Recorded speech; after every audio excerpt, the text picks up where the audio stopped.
Hello all you hellions and welcome back. For this week's video, we are going to dive into the second of Dario Argento's Three Mothers trilogy. This is 1980's Inferno. Now apparently during most of the filming of this movie, Argento had a severe case of hepatitis, so he was unable to be on set during most of the filming. And when he was on set, he was directing while lying down. He has said that Inferno was actually his least favorite of all of his movies, and just watching it brings back the memory of the immense pain that he was in during this time. So, horror director Mario Bava assisted with directing this film. Unfortunately, he passed away before its release. Now, for the very beginning of this movie, I was hooked. This trilogy is based off of a prose poem that introduces three sisters. In the movies, they're called mothers and they're witches, but in the prose poem, they were three sisters. Watch my video on Lavana and Our Ladies of Sorrow for the full details. These three sisters are named Mater Lacrimarum, Mater Suspiriorum, and Mater Tenebrarum. My last video was Suspiria, which is the first of the Three Mothers trilogy. And although I absolutely love that movie, it never mentioned Mater Suspiriorum, which is who that movie was based after. So I was greatly excited with the beginning of Inferno when all three sisters were mentioned. Our first starlet, Rose, is reading a book titled The Three Mothers. The book was taken by the diary passages of a man that is now missing by the name of Varelli. Varelli was an architect and an alchemist that actually met the three mothers. We're now going to call them the Three Mothers because that's what they're called in the movies. And they actually got him to build them each a dwelling. In Germany, he built a home for Mater Suspiriorum. This was the movie Suspiria. He built a home in Rome for Mater Lacrimarum. And in New York, he built a home for Mater Tenebrarum, Our Lady of Darkness. And this is the movie Inferno. The book Rose is reading explains that there are three keys. The first key is the grounds that are around each dwelling. The second key can be found in the cellar, along with a picture and location of who lives in which house. And the third can be found under the soles of your feet. At this point, I am really excited. This is one hell of an opening for this story. And it gets better. Rose lives in a building that is huge, and it only has about half the amount of tenants that it can hold. It belonged to an old, eccentric, rich person, and there's a cellar. Okay guys, I had to take a break for a second because of battery issues. During that time, Vincent has fallen asleep, so if you hear snoring, it's Vincent. Let's take a look. Yeah.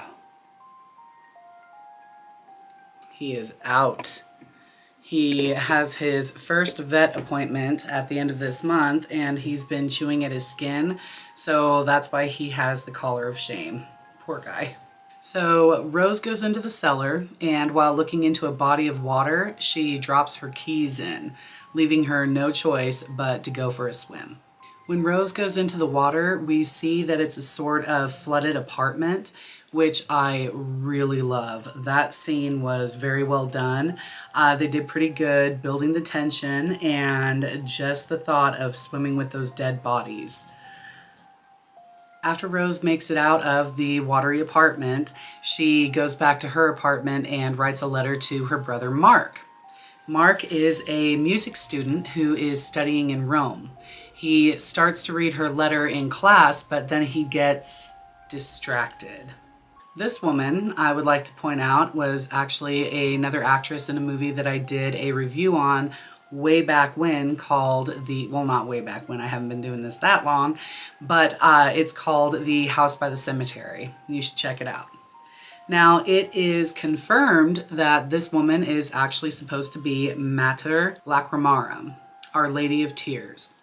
So it's kind of a fun crossover because Mater Lacrimarum is going to be the witch that is the topic of our next movie, Mother of Tears. But we'll get into that next week. Due to his distraction, Mark leaves the letter on his desk, where his friend Sarah picks it up and reads it.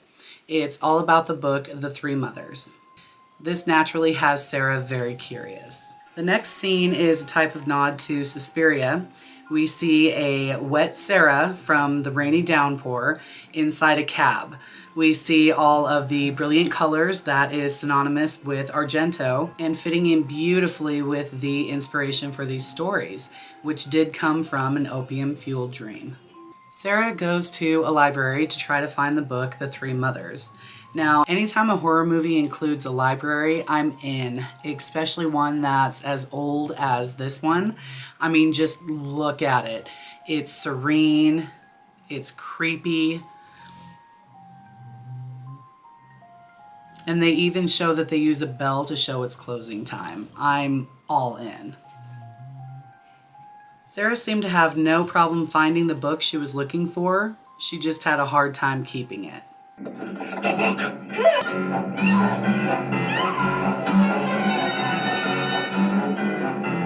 From this point on, my initial excitement was gone. The acting was definitely less than great, but thankfully they had some pretty awesome kills. Back at her apartment, Sarah has a man that she just meets on the elevator accompany her to her apartment because, well, I'm afraid. I'm afraid to be left alone. And later, he goes down to check on a power outage, and she joins him because, well, I'll be right there. I'm afraid. now is the perfect time to mention that every time you see the murderer's hand, the black glove, that's Dario Argento. Back in New York, Rose also loses her copy of The Three Mothers. She is then stalked through her apartment building, and they did really do a good job with this apartment building. It's shadowy, it's got the odd angles, it looks very old, parts of it even dilapidated, and I've always liked the look of an old, possibly abandoned building. It just adds to the effect, and that is Vincent snoring. And then we see the eyes, classic Argento. Mark has now traveled to New York to see his sister Rose, and the caretaker of this building was also in Suspiria. Rose, unfortunately, is nowhere to be found, and Mark meets her friend and neighbor, Elise. Elise is Daria Nicolodi, the ex-wife of Dario Argento and the mother of his child. She has starred in many Argento movies. Rose got her copy of The Three Mothers from an antique shop that's right next to her building. So we now see that in the antique shop, a gloved hand removes the 3 remaining copies that was there. So Elise, she doesn't last too long. The female characters in this movie, they don't seem to last long at all. They don't have enough time to really build up a story. They just seem to be there for a body count.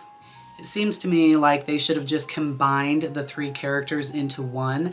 That way you'd have time for them to have some kind of a storyline that adds to the plot and give a character, at least one of the characters, more depth. A couple of other deaths occur, and one of them actually sets the building on fire. During this time, Mark, not realizing the building is on fire because it's so vast that you just don't know what's going on the other side of it, he remembers hearing about a second key being found beneath the sole of your shoe. He removes some floorboards and crawls into a crawl space. This part is pretty cool. I've mentioned before how I love hidden passageways, hidden rooms, anything that you just have to be sneaky crawly to get through. I really love those. He then confronts a man in a wheelchair who turns out to be Varelli, the architect and alchemist who built these 3 dwellings for the 3 mothers. He has been living in this one the whole time. Mark moves on through the house and runs into Mater Tenenbaum. This whole short scene makes no sense. She speaks of him coming with her now, that they have a long journey, that this was the whole reason for him being there, that there will be light and happiness where they go. She then turns into death, the whole building catches fire, and starts to fall down. What the fuck is happening? The stunt double for Lee McCloskey, who's the actor that played Mark, had broken his leg before this scene. So the actor, Lee, actually had to do all of his own stunts. And he was quoted as saying, when you have glass flying at your head like a Harrier plane, or a Harrier jet, I don't know how they say it, you tend to remember it. This scene also reminded me a lot of the final scene in Suspiria. You can see why. So was Inferno a horrible movie? I would say no. I do appreciate the attention to some detail, such as, you know, background setting, that kind of thing. I think they did a beautiful job with colors and making everything very shadowy and spooky. They did a good job with that. They even sent a man to the park to vacuum up live ants so that they could be used in this scene. I love that kind of dedication, and I give them props for that. I loved the music. I liked the lighting. I liked the odd angles of filming. I even loved the plot. Again, they had such a brilliant idea of how to actually make this movie part of the Three Mothers, the story, the original inspiration. I started out loving this movie. I was so excited that this was happening, and then it just fizzled out. And also, I have no problem with movies that have death scenes just to have as many death scenes as they can. I have no problem with that, especially considering that some of the deaths, they were pretty good. You know, they screamed Argento, they were gory, they were just not the expected deaths. They weren't your usual deaths, especially the death with the rats. That scene, I wasn't a big fan of it. You know, it just was poorly done, but the scene where the rats are burrowing into his body, I was there, I was digging it.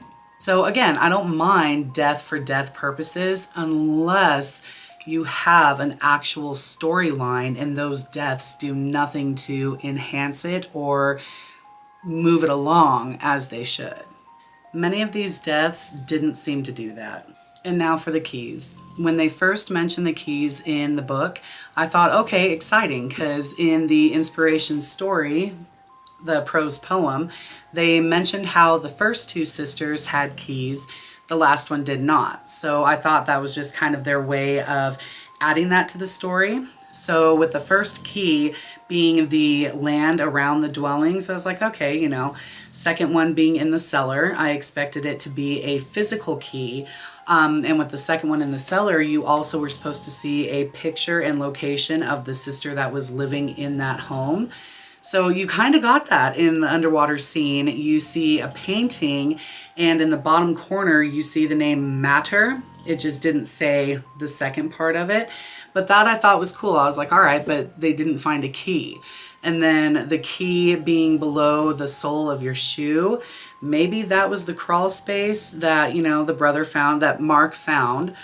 So maybe it was just the keys not being physical keys, but just hints to where you can find your way to progress to Mater Tenenbaum.